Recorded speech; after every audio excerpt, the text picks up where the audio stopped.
Good morning বন্ধুরা।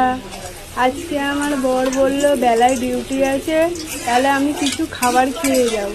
আলাম এখনও তো আমার রান্না হয়নি, কি খাবার খাবি? তাহলে ভাবলাম কি দেওয়া যায়, সেই জন্য ভাবলাম পাঁপড় ভাজা করে দিই। পাঁপড় ভাজা, তার সাথে একটু আলু ভাজা।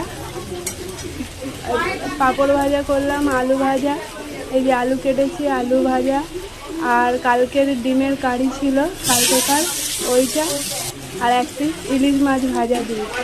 ওই যে ওখানে বসে বসে টিভি দেখছে, আর আমি নিচে, আমার শাশুড়ি মেয়েকে নিচে বসে পড়াচ্ছি, তা আমি ওখানে রান্না করছি। এই যে এটা আমার রান্নাঘর, এখানে আমি রান্না করছি। আলু ভাজা হয়ে গেছে, এবার আলু ভাজা তুলে নিলাম। তারপরে আলু ভাজা তুলে নিলাম, এবার আমি মাছ ছাড়বো। ইলিশ মাছ বললাম একটা ভাজা করে দিচ্ছি, খেয়ে নিয়ে চলে যাবে। যে ইলিশ মাছ হবে আজকে, কচু শাক হবে, ইলিশ মাছের মাথা দিয়ে, আর ইলিশ মাছ দই সর্ষে দিয়ে পোস্ত দিয়ে ভাপা হবে। এখানে ভাত হচ্ছে, এই যে ডিমের কারি, ও খেয়ে যাবে।